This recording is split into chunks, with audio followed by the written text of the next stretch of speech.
Hey guys, so I did something dumb.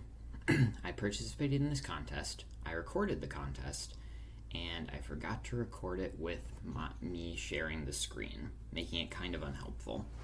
So I'm going to redo this as a virtual contest with the same solutions I did before, probably fewer errors, but hopefully, but a bit more explanation.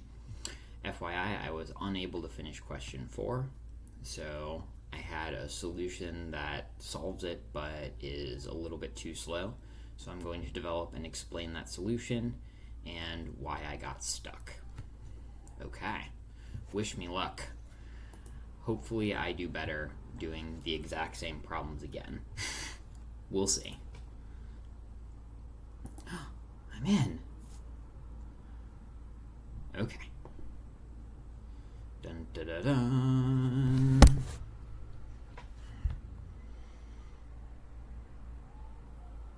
Has to be slow though. Yeah. Does okay.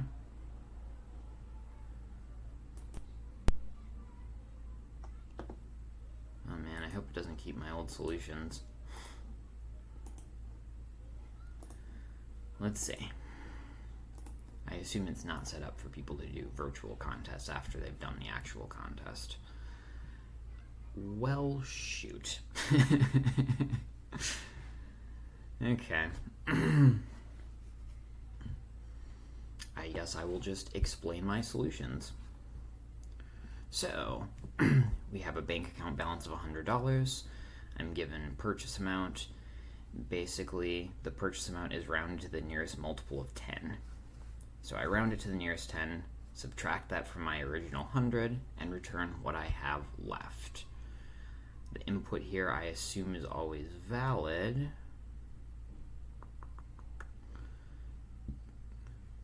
So that, yeah, input's always valid, so that I will always have a positive number of dollars left over.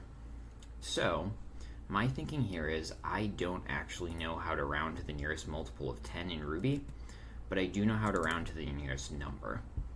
So, the way I round to the nearest number is divide by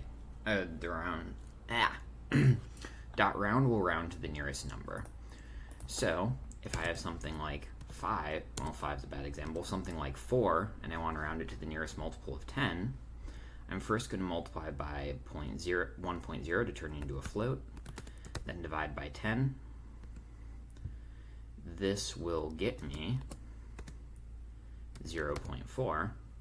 Now I round this, which gets me 0, and then I multiply by 10, which still gets me 0 in this case. But say I had a different number, like 15.0 divided by 10. Again, I should stop doing 5s because 5s round weirdly, not the best way to illustrate a concept. So this will round to 1.7. Or sorry, this will equal around 1.7 when I divide by 10. When I round it will round to 2. And if I multiply by 10, it will go to 20. So that's what I'm doing. Turn it into a float. Divide by 10 so that I can round it, and that will basically just be rounding it at the right space. But then since I divided by 10, I have to multiply it by 10 again. And then I get my final purchase amount rounded to the nearest multiple of 10 and subtract it from 100. Let's see if it works. Dun, dun, dun, dun. Accepted. How unexpected. It worked one time, it can work again. Okay, insert greatest common divisors in a linked list. Given the head of a linked list, basically between every two things, I'm going to insert the greatest common divisor. So, I have a bit of a bad habit with linked lists, which is that I'm not super comfortable with them. I'm a lot more comfortable working with arrays. So this is a contest, not a technical interview. I'm not being judged by my unorthodox strategies. So play to my strengths is my thinking.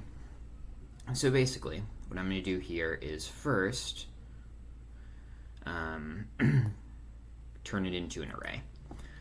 So basically, I'm just going to go through every node, shovel that node into the array. I'm keeping the original nodes rather than just the values because it is unclear if this would pass if I did copies of them with other values. So here I'm just keeping the original node.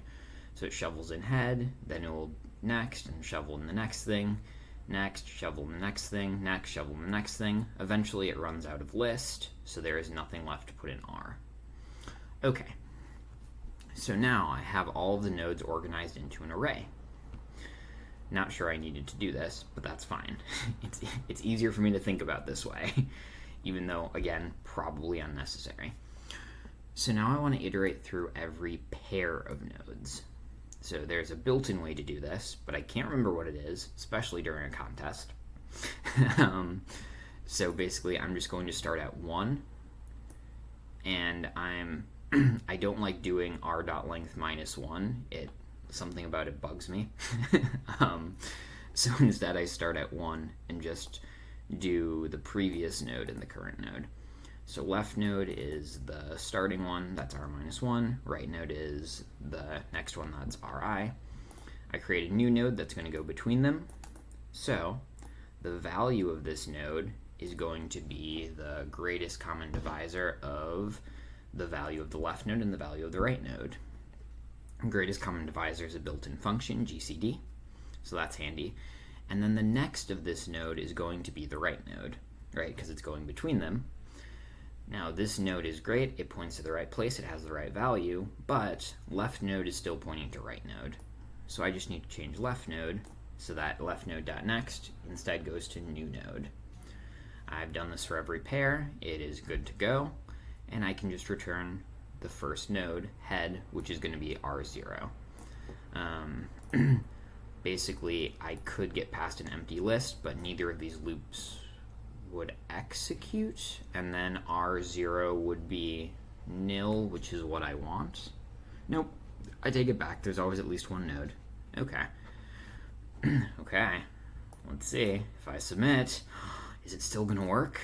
When I made no changes, it still worked. Magic. Okay. Now this one I actually made mistakes on. So I'm going to explain the mistakes I did and why it was a mistake. So basically, we have a circular array, and we want to choose one of the values, extend out from that value, converting the adjacent values to that value, and figure out how we can minimize the number of steps this would take. Yeah, in case that wasn't totally clear, we can replace each number with itself, or the number next to it on the left, but it's a circular array, so like if it's 0, then it will be the last element, or the number next to it on the right, but again it's circular, so if it's the last thing, it will go to the first thing. That's what the mod n is guaranteeing. So what that means though is if I have an array like this and I choose, say, 1, then in one move I can keep the ones as ones, and I can replace everything adjacent to 1 with 1. So this 2 is adjacent to 1, it becomes a 1. This 2 is adjacent to 1, it becomes a 1. That was only one step because the 1s stay 1s. Here I can do it with, I'm going to do it with the 3s. So in the first move, the 3s stay 3s, but this 1 and this 2 that are adjacent to them also become 3s. This 2 is too far away, though it takes 2 steps, so my output is 2. Here I have to do nothing. Okay, so basically, it's sort of a BFSE type thing, except that BFS itself would be way too slow. We'd have to do that checking for every individual element. What we really want to do is just choose an element. For each element, find the longest distance, the longest gap without that element. So here for the 3s, that gap is 3 long. It's 2, 2, 1. Okay, so we're trying to find the longest gap for each element, and for that we basically are going to start by, okay, first of all, len I use a ton of times. Here is case 3, basically. If they're all the same, return 0. If they're all different, then I return half the length. Now here's why it's half. Basically because, say they're all different, I start with the middle element. There are 4 other things I need to cover, but I don't need to take 4 steps to do it because it's going out in both directions at the same time, right? So in 1 step it goes like this, 2 steps it goes like this. Note that dividing by 2 rounds down, so even though I really want half of 4, that's the same as half of 5, and if it were half of 6, if there were a gap of 5, I'd have to round up, so it actually works out to just divide by 2. Okay, so basically what I'm doing is I want to find the biggest gap for each thing, so I'm going to create an object, a hash, containing the indexes for every given value. Pretty straightforward. Each thing has a value see, value means 2 different things. Each thing has a number as a key, and the value is the indices at which that number appears in the original array. Okay, great. Now I want to find the distances, the length of each gap. So I'm going to check this for each key, right? So it's pretty straightforward. Again, you can see my signature. I like iterating from 1 to array.length instead of 0 to array.length minus 1. Personal preference. I think it's unusual, but that's just me. This is pretty straightforward. You just subtract the differences between the indices of consecutive indices for each thing. Notably, though, it's a circular array. So you also want to consider the distance going the weird way from the last index to the first index of that value, right? So really this is going to be, I'm starting at the last one, I'm going to R0. And you could do this with some weird mod thing. I think it's easiest to think about like this. I do the first index plus length, that's like basically creating an extra ghost thing afterwards, right? It creates a copy, and then you subtract going to the -1. So once I do all of that, I then will have the different distance, all of the distances between 2 consecutive elements for each value, and I really only care about the biggest one, right? Small distances are great.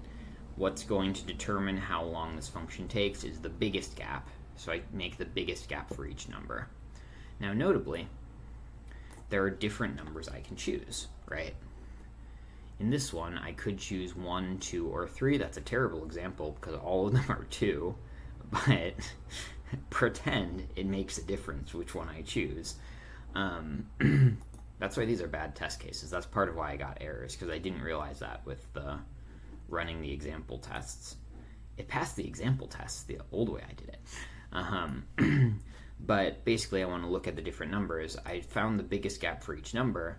Now I just want to see, of those max gaps, which of them has the shortest maximum gap, right? So that's just going to be the minimum value of what already are the maxes, and I divide by 2. Yeah, you can see another place I got an error in the original version. I didn't keep index dists as a hash with numbers as keys and then value array. I sort of just combined them all, which doesn't really fit the logic of you find the max within each thing and then the minimum of the maxes. I think I just found the max overall, which doesn't work. So that's not the way to do it. The way to do it is like this, where you find the max of each one and then you figure out what the maximum value is with the different values, and then just do half of that, because again, it's circular, you're coming in from 2 directions. So that's it, and it still passes because I made no changes. Okay, so I finished these in 16 minutes, but yeah, my rank is way better when I get to fake it. I think I passed below 100 though, because there are still people finishing and some of them will get Q4, even though I have no penalties this time. My actual rank, you can see, is 700 something. It was a bit over 700, like 704. Wait for it. Because I took 16 minutes, not 13. I was explaining a little bit less. But B, I got 3 penalties. So, oh, right, it doesn't appear yet. What am I thinking? And I wasn't able to solve this question. Now, I don't feel bad about it. Less than 100 people worldwide were able to solve this. It's super difficult. I think I got really close. And I'm still totally not sure why my solution doesn't work. So if you have any ideas, let me know in the comments. But here's the question. So we have these two arrays, nums1 and nums2. We can take any number of turns where we basically increase everything in nums1 by whatever the value in nums2 is. But we can also, after increasing, set one of these values equal to 0. And we want to figure out how many steps it takes to make the sum be less than or equal to x. So there's a little hard, it's a weird question, so I think it does make sense to follow through these test cases. So basically, right now, 1 plus 2 plus 3 is greater than 4. Doesn't work. And we can't just set 3 to 0, because then this would become 2 and this would become 4, the increment by 1 and 2. So we can't do it in one step either. We need 3. So basically we're going to reset all of them one at a time. First we reset the first one, then the second, then the third. And we want to reset the first one, then second, then third, because the first one will increase after we reset it, right? We reset it, that turns it to 0, but then when we're resetting the other ones, it increases, so it goes plus 1, plus 1. So we want to look at the nums2 value and pick the one with the lowest nums2 value. If we're resetting all 3 of these, we want to reset this one that has the lowest nums2 value first, then this one, then this one. Here they're in order, so it's not super clear, but that's the basic idea. We start with, of the ones we're deciding to reset, which in this case is all of them, we start with the lowest, go to the highest. That will minimize the final sum. And then here, in example 2, it's not possible. This starts too high. It increments by 3 every time, which really means it's incrementing by 6 every time, because even if we reset one number, the other 2 are both going up by 3. So, like, clearly not possible. If we wanted to do a more interesting example, I could do something like, say, 1, 2, 3, actually, 1, 6, 17, those clearly have to be reset, 4, 2, 3, and say this was 12, I don't know, yeah, that would work. So in that case, obviously we don't pass right now. We can't just reset 17 either, because it makes the other things too big. If we wanted to reset all of these, and I'm not actually sure that works, because I'm just making this up, no, that totally works. If we want to reset all 3 of these, we want to first reset the 2, because then it would go don't care, 0, don't care, because we're going to reset it. Then we want to reset the 17, right, because we want to minimize the increase, so that would be don't care, this would be 2, this would be 0, and then finally we want to reset the 1, which is now a 9. Yeah, actually, we could do this in 2 steps, fine. My point stands. We reset the one that increases more slowly first of the ones we're resetting instead of the one that's bigger. It's nums2, not nums1 that matters. So 5, 0, don't care, then it becomes 9, 2, 0, and we're good. 2 steps, right? Okay. So here's my basic plan. My basic plan is first, cover the obvious case, right?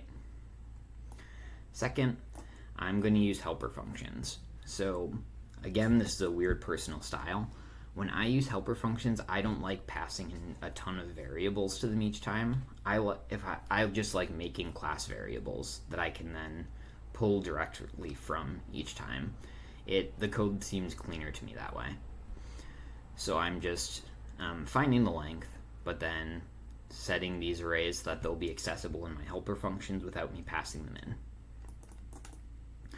Now here I'm creating a function that will basically just tell me the order to reset indices.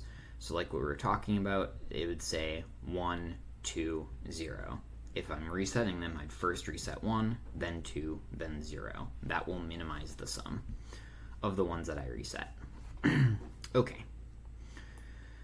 So here I'm going to do a binary search, and I'm basically just going to say I want to find the smallest number of resets that would cause it to work. So I'm basically going to look through. At most, I'd reset everything in the array one time. There's no point in resetting something more than once. That's just inefficient. Because then you can take out the first one for the same effect. So I'm just going to go from 1 to the length of the array, do a binary search, and see if the total is less than or equal to x. This will find the smallest one where that's true. Now if there's none where that's true, it will return -1, otherwise it will return the smallest. So far so good. Now I just need the helper functions. Okay. So again, I want to create a class variable memo. So that's just going to make this more efficient because I'm going to do a dynamic programming thing inside. This seems a little confusing. It makes it more efficient but isn't strictly necessary. So I'm actually going to rewrite it the other way first. So the way I originally had it is just I need to find out how many times I'm resetting, right?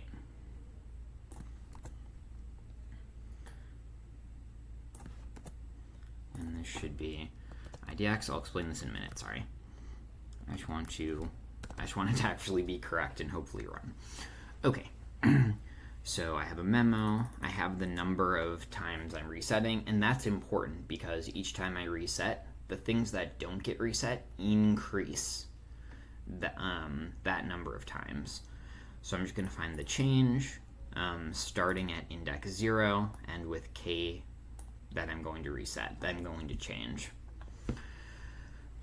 So here's basically the way it works. If I assume that there are 4 indices, 4 things in my array I'm going to reset, I'm going to iterate through the array and choose for each value to either reset it or not reset it. Okay? So I'm making this efficient with dynamic programming, with memoization. I'm much more comfortable with memoization than tabulation. But here are basically the edge cases. So if I've reset more times than I'm allowed to in the time I'm checking, doesn't work, return infinity. And that's what I want because I'm going to take the minimum of 2 different options. So this will mean that option never gets picked. Conversely, if I'm at the end of the array and I've gone through everything, then I can just return 0. Now in theory, changes could not be 0. In practice, it either is fine or wouldn't happen. It's fine in the sense that you could do fewer resets, but like I know that there's a valid value that will work in that case because I'm doing a B search and it's just finding the smallest value that works. So it works out. And then obviously return memo if there's a memo. Okay, so my order is telling me which order I should reset the indices in, if that makes sense. Right? So I'm going through from smallest to largest because I want to reset the smaller ones first and then reset the larger ones when I have fewer changes left. This will just tell me what the actual index is in nums1 and nums2 for the one that I'm resetting. So I have two options at each stage. Option 1, I do not reset the thing I'm looking at. In that case, I would go to the next thing in my array. Changes is unchanged. I didn't do a reset, but that means I have to actually add the value, right? So the value is going to be whatever the starting value was. That's nums1 at, oh my god, at idx. There we go. And then I'm going to multiply it by the number of resets, k, times nums2 at idx, right? Because for every time I reset something else, I'm increasing this by nums2 index, okay? Option 2 is I do reset that value. Now in that case, I still go to the next thing in my array. My changes decrements by 1, and then this will start as 0, but however many changes I have left, it's going to increment by nums2 at index.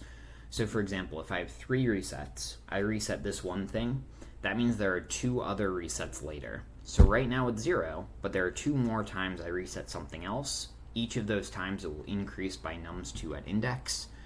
So then it's just going to be nums2 at index times changes minus 1.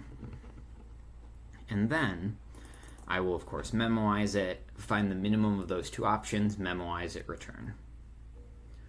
Make sense?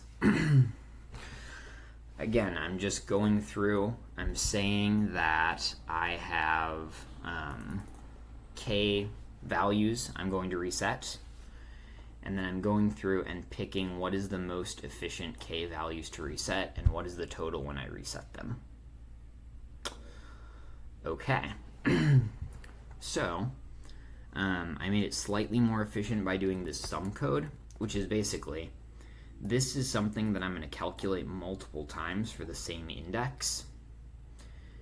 Because it's memoized, I could have different change values when I hit the index at the same time. So I just want to do that only once. So I can do it like this instead, and then it would become at sum of index. Or at sum of I. Shoot, I'm forgetting which one it is, and I'm just going to run because that's faster. 3, negative 1, 2. Should that be 2? That should be 2. Let's see if this gives me a wrong answer. Or if it's just going to TLE. Wrong answer. Okay, so it should probably be I.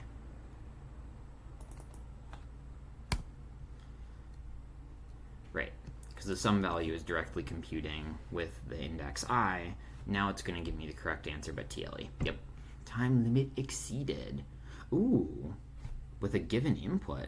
That is not what happened last time. It was hidden before.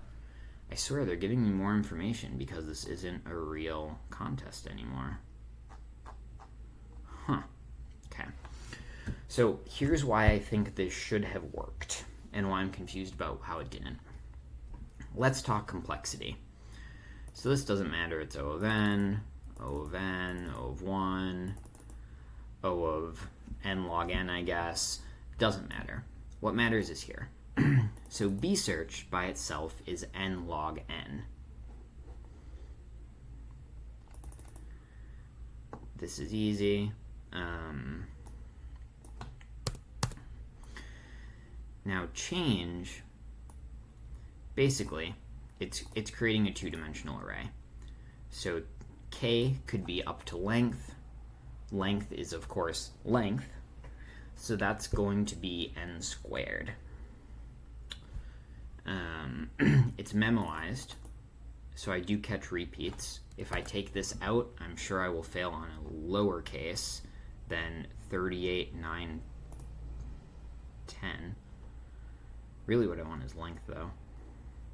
Yeah, I mean, clearly this is a smaller case. And if you look at the length, yeah, it's definitely smaller. So my memo is working. But memo guarantees this will be some version of n squared, and then that's times log n. So my time complexity here should be O of n squared times log n. Now this seems like a pretty bad time complexity, and it's obviously not great. But look at the constraints here. nums1.length is at most 1000, 10 to the 3. Oh, wait, this is Ruby. Silly me. Okay, so n squared means I have 10 to the 3 squared times, and then log n. Note this isn't like log base 10 or natural log, it's actually log base 2 when you're doing binary search. But that's of 10 to the 3. So that should be 10, basically. Which means that this should be on the order of 10 to the 7. And 10 to the 7 solutions typically would pass, right? It's like 10 to the 9, maybe 10 to the 8 when it tends to get questionable. So this is what I'm confused by. My time complexity in a general sense, I think, is good enough to pass. I know memoization is not as efficient as tabulation, and I'm less comfortable with tabulation, or else that's what I would do. But I'm still not really sure why this doesn't pass, and so I'm wondering if there's some subtle thing that I'm missing about the time complexity here that makes it so this is actually I can't talk. So this is actually worse than n squared log n, or if it is just n squared log n and something about memo or some other detail of my implementation makes it a really bad n squared log n. Anyway, I was not able to solve this question. I mean, I have a working solution. I also had tons of errors. I don't know how many, probably like 9 wrong submissions. Did that change? Okay. Interesting. If you go to the actual LeetCode, this passes like 12,037 out of 1237 out of 1268 or something like that. So it's getting close. But yeah, doesn't pass. Not sure why. Seems like it should.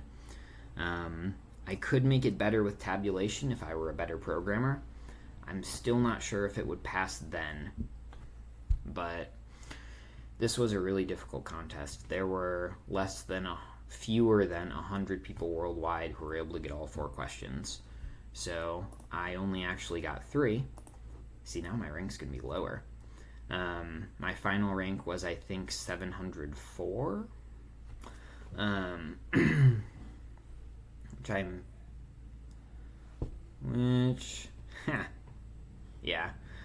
But that takes time for other people to catch up. My final rank was 704 in the actual one, which is still like top 3%, because again, only like 79, I want to say, under 100 people solved the 4th question. I think I was really close. I still don't understand why this approach doesn't work, but I'm not sure if it's on the right track where I just need to make a small change because there's like something dumb I'm doing, or if I just need to like do it as tabulation, or if there's some bigger issue that I'm not seeing and I need to make a much more radical change. But that's where I am. Sorry I didn't record it the first time, but hopefully my process makes more sense and was better explained this way. Thanks for watching. Hope this was fun and helpful. See you next week.